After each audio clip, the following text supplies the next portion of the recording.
السلام علیکم ورحمۃ اللہ وبرکاتہ نحمده ونصلی علی رسولہ الکریم رب اشرح لی صدری ویسر لی امری واحلل عقدۃ من لسانی یفقهوا قولی رب زدنا علما اللهم انا نسألك علما نافعا ورزقا واسعا وقلبا شاکرا ولسانا ذاکرا وعملا متقبلا آمین یا رب العالمین۔ تفسیر سورۃ جاثیہ آیت نمبر 21 سے 24 تک۔ اعوذ باللہ من الشیطان الرجیم ام حسب الذین اجترحوا السیئات ان نجعلهم كالذین آمنوا وعملوا الصالحات سواء محیاهم ومماتهم ساء ما يحكمون۔ کیا جن لوگوں نے برائیوں کا ارتکاب کیا وہ یہ خیال کرتے ہیں کیا ہم انہیں ان لوگوں کی مانند کر دیں گے جو ایمان لائے اور انہوں نے نیک عمل کیے، ان کا جینا اور مرنا برابر ہے، برا ہے جو وہ فیصلہ کرتے ہیں۔ وَخَلَقَ اللَّهُ السَّمَاوَاتِ وَالْأَرْضَ بِالْحَقِّ وَلِتُجْزَى كُلُّ نَفْسٍ بِمَا كَسَبَتْ وَهُمْ لَا يُظْلَمُونَ۔ اور اللہ تعالیٰ نے آسمانوں اور زمین کو حق و عدل کے ساتھ پیدا کیا تاکہ ہر شخص کو اس کے بدلے میں ٹھیک ٹھیک جزا دی جائے جو اس نے کمایا، اور ان پر ظلم نہیں کیا جائے گا۔ أَفَرَأَيْتَ مَنِ اتَّخَذَ إِلَٰهَهُ هَوَاهُ وَأَضَلَّهُ اللَّهُ عَلَىٰ عِلْمٍ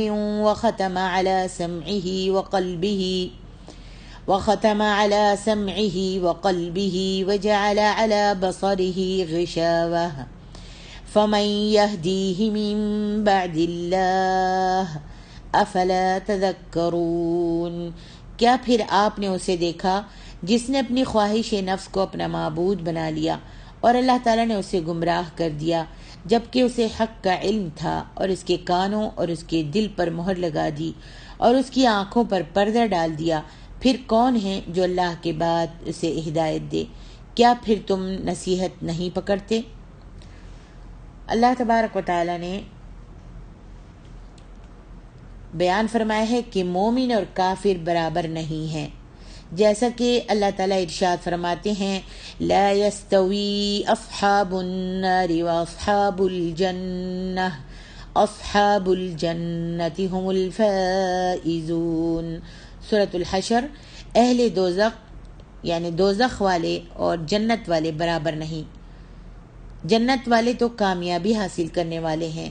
اور یہاں اللہ تبارک و تعالیٰ نے فرمایا ام حسب الذین اجترحوا السیئات، جو لوگ برے کام کرتے ہیں کیا وہ یہ خیال کرتے ہیں، یعنی جنہوں نے برے اعمال کیے ہیں کیا ان کا یہ گمان ہے ان نجعلہم کالذین آمنوا وعملوا الصالحات سواء محیاہم ومماتہم، یہ کہ ہم ان کو ان لوگوں جیسا کر دیں گے جو ایمان لائے اور نیک اعمال کرتے رہے اور ان کی زندگی اور موت برابر ہوگی، یعنی ہم دنیا اور آخرت میں ان کے ساتھ ایک جیسا سلوک کریں گے۔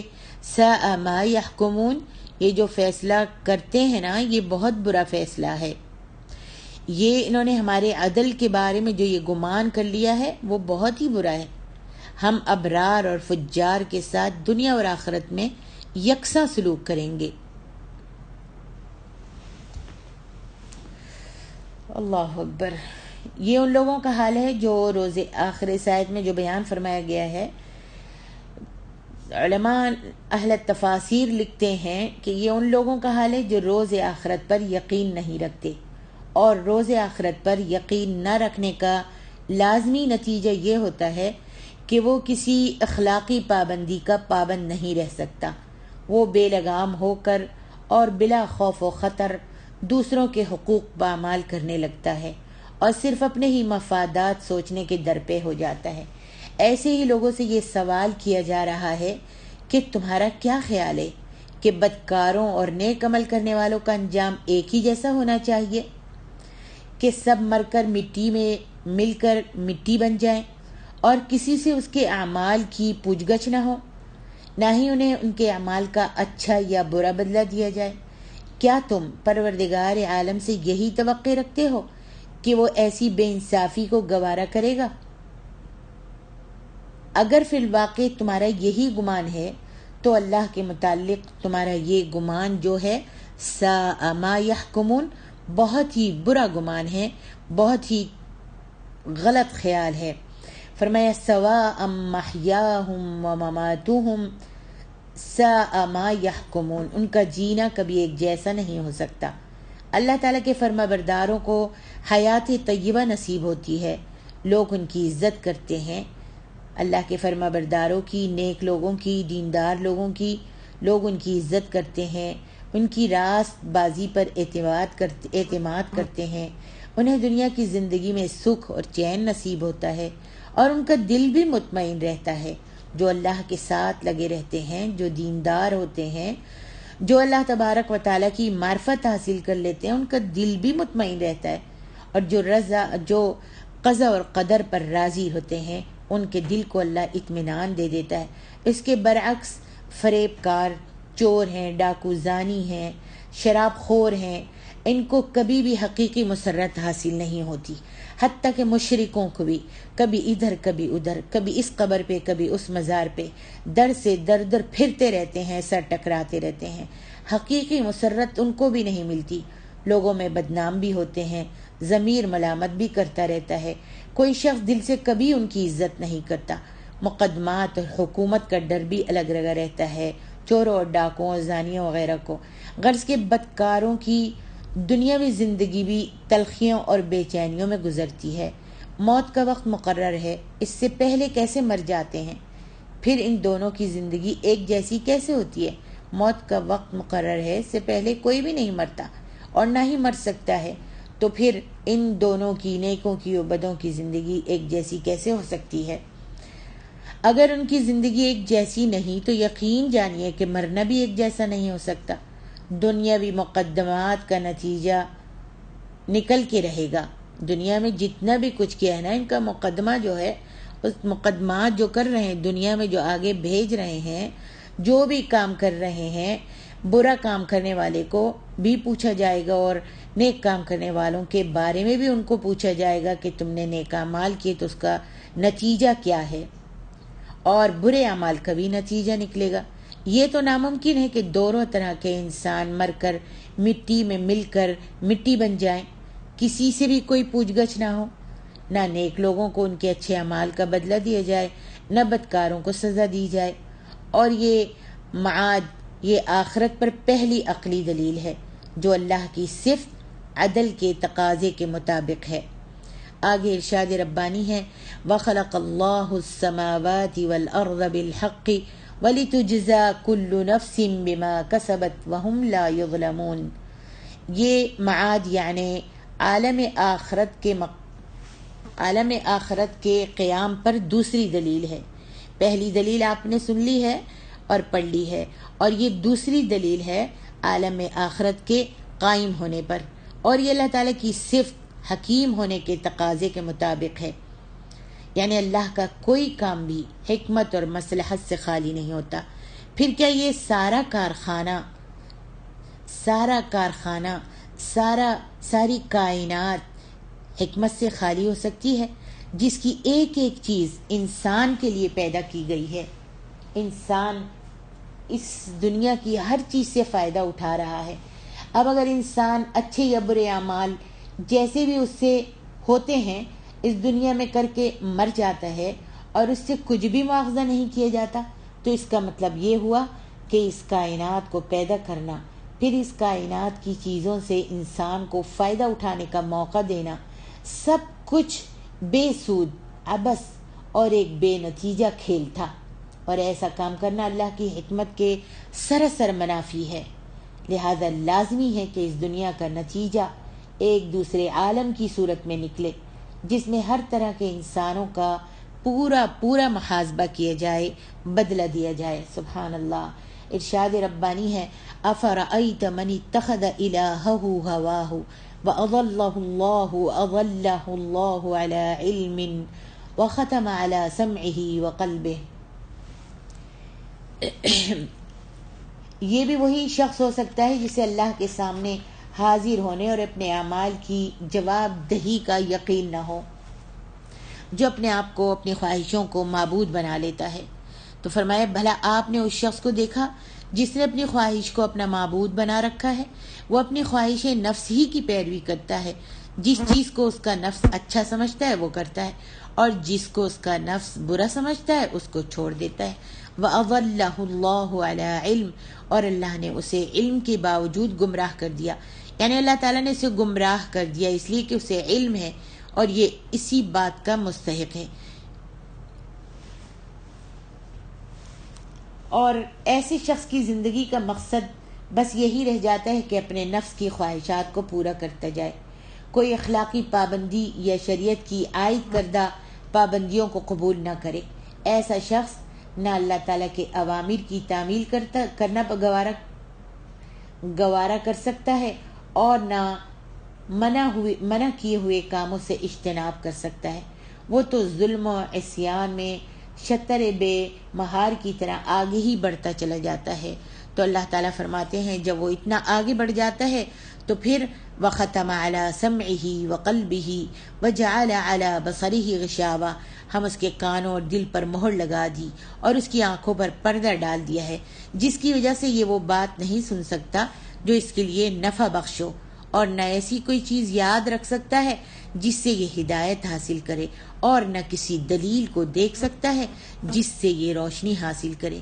اسی لیے فرمایا فَمَن يَهْدِيهِ مِن بَعْدِ اللَّهِ أَفَلَا تَذَكَّرُونَ، پھر اللہ کے سوا اس کو کون راہ پر لا سکتا ہے، تو کیا تم نصیحت نہیں پکڑتے؟ فرمایا اضلہ اللہ علی علم، اس کے کئی مطلب ہو سکتے ہیں. اضلہ اللہ علی علم، اس کے کئی مطلب ہو سکتے ہیں. ایک یہ کہ اللہ کے ازلی علم میں یہ بات طے شدہ تھی کہ وہ گمراہ ہوگا، تو اللہ تعالیٰ نے اسے اسی گمراہی کے راستے پر چلا دیا جس پر وہ چل رہا تھا. دوسرا مطلب یہ ہے کہ وہ شخص خیر و شر کی پوری تمیز اور اس کا علم رکھتا تھا، لیکن جب وہ اپنی خواہشات کے پیچھے پڑ گیا تو اللہ تعالیٰ نے اسے اس کے علم کے باوجود گمراہ کر دیا. تیسرا مطلب یہ ہے کہ آخرت کے منکرین اور دہریوں کا بھی ایک فلسفہ ہوتا ہے جو انہیں گمراہی کی طرف لے جاتا ہے، اور اللہ بھی ایسے لوگوں کو گمراہ کر دیتا ہے. اور چوتھا یہ کہ سب مذہبی فرقوں کے بانی عموماً عالم اور ذہین لوگ ہی ہوا کرتے ہیں جو اپنی خواہشات کے پیچھے لگ کر کتاب و سنت میں تعویل کر کے اپنا نظریہ کشید کر لیتے ہیں. آگے ارشاد ربانی ہے وَقَالُوا مَا هِيَ إِلَّا حَيَاتُنَا الدُّنْيَا نَمُوتُ وَنَحْيَا وَمَا يُهْلِكُنَا إِلَّا الدَّهْرُ وَمَا لَهُم بِذَلِكَ مِنْ عِلْمٍ إِنْ هُمْ إِلَّا يَظُنُّونَ. اور انہوں نے کہا بس یہی ہماری دنیا کی زندگی ہے، ہم مرتے اور زندہ ہوتے ہیں اور ہمیں بس زمانہ ہی ہلاک کرتا ہے، اور انہیں اس کا کوئی علم نہیں، وہ تو بس گمان کرتے ہیں. اللہ تبارک و تعالی نے دہریہ، کافر اور آخرت کا انکار کرنے والوں میں ان کی ہم نوائی کرنے والے مشرکین عرب کا قول ذکر کیا ہے. وَقَالُوا مَا هِيَ إِلَّا حَيَاتُنَا الدُّنْيَا نَمُوتُ وَنَحْيَا، اور کہتے ہیں کہ ہماری زندگی تو صرف دنیا ہی کی ہے، ہم یہیں مرتے ہیں اور یہیں جیتے ہیں. صرف یہی ایک جہان ہے جس میں کچھ لوگ مر جاتے ہیں اور کچھ زندہ ہو جاتے ہیں. آخرت اور قیامت کوئی چیز نہیں ہے. آخرت کے منکر مشرکین عرب بھی یہی بات کہتے تھے، اور فلاسفہ الہیہ بھی یہی کہتے ہیں. ان لوگوں کا فلسفہ یہ ہے کہ یہ کائنات ایک اتاہ سمندر ہے جس میں ہر وقت لہریں اٹھتی ہیں، پھر اسی سمندر میں مدغم ہو جاتی ہیں. حباب اٹھتے ہیں تو وہ پھر اسی میں جذب ہو جاتے ہیں. یہی صورتحال اس دنیا میں واقعات و حوادث کی ہے، اور ہماری مثال بس ایک حباب یا بلبلے کی ہے جو پیدا ہوتا پھر اسی سمندر میں گم ہو جاتا ہے. ہم پیدا ہوتے ہیں پھر مر کر اسی میں مل جاتے ہیں. یہ زمانے کے حوادث ہیں. ہم پیدا ہوتے اور مرتے رہتے ہیں، کائنات اسی طرح چل رہی ہے اور چلتی رہے گی، جس میں کسی کے مر کر دوبارہ جینے کا سوال ہی پیدا نہیں ہوتا۔ اس فلسفے سے نتیجہ اخذ کرنے میں غلطی آپ سے آپ ظاہر ہے۔ یہ جو فلسفہ ہے، اس سے اگر نتیجہ نکالا جائے تو غلطی خود بخود ظاہر ہوتی ہے۔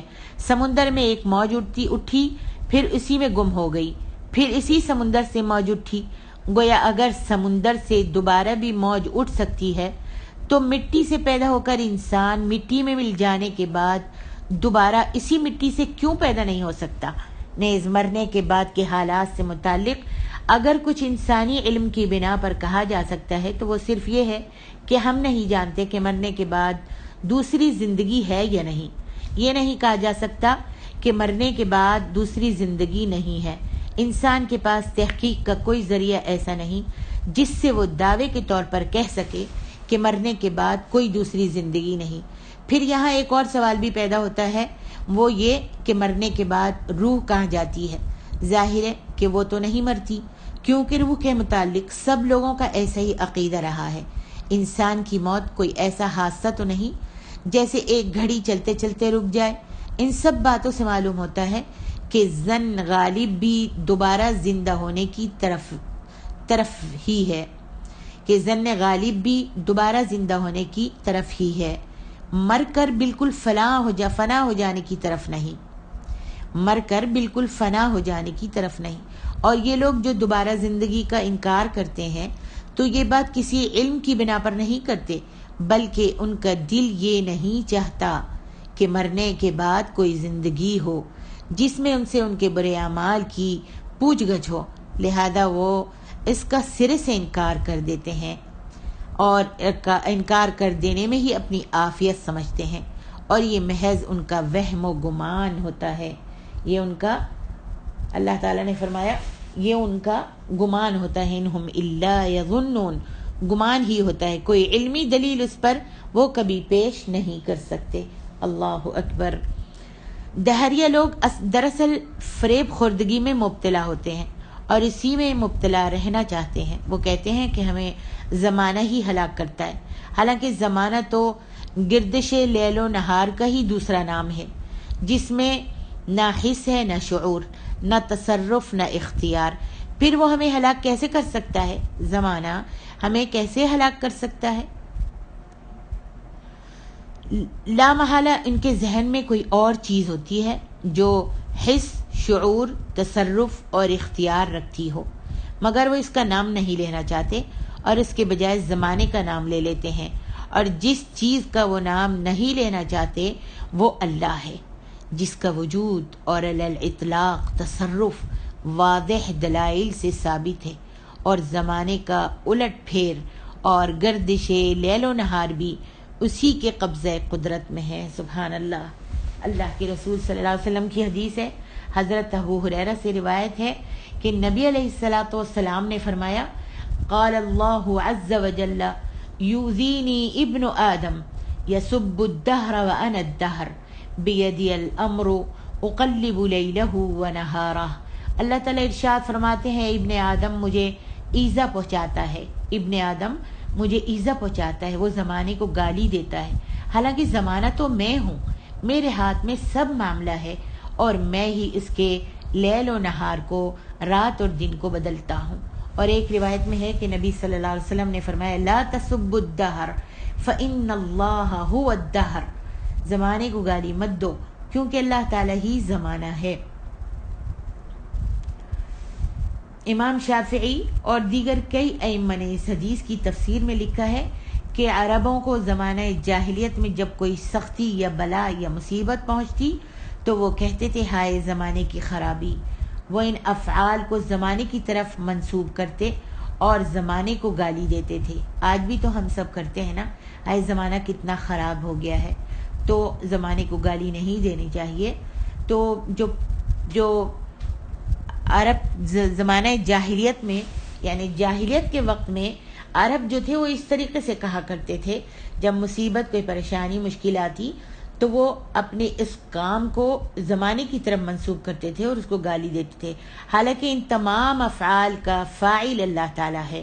تو گویا وہ اللہ عز و جل کو گالی دیتے، کیونکہ ان کا فاعل در حقیقت اللہ تعالیٰ ہی ہے، اس کو کرانے والا تو اللہ ہی ہے، تو پھر اللہ کو زمانے کو گالی دینا اللہ کو گالی دینا ہے۔ اسی لیے اس اعتبار سے زمانے کو گالی دینے سے منع کیا گیا ہے، کیونکہ اللہ تعالیٰ ہی وہ زمانہ ہے جو وہ مراد لیتے تھے اور جس کی طرف افعال کو منسوب کرتے تھے۔ اس حدیث کی تفسیر میں جو کہا گیا ہے، اس میں سب سے اچھا قول جو ہے وہ یہی ہے اور یہی مراد ہے، واللہ اعلم۔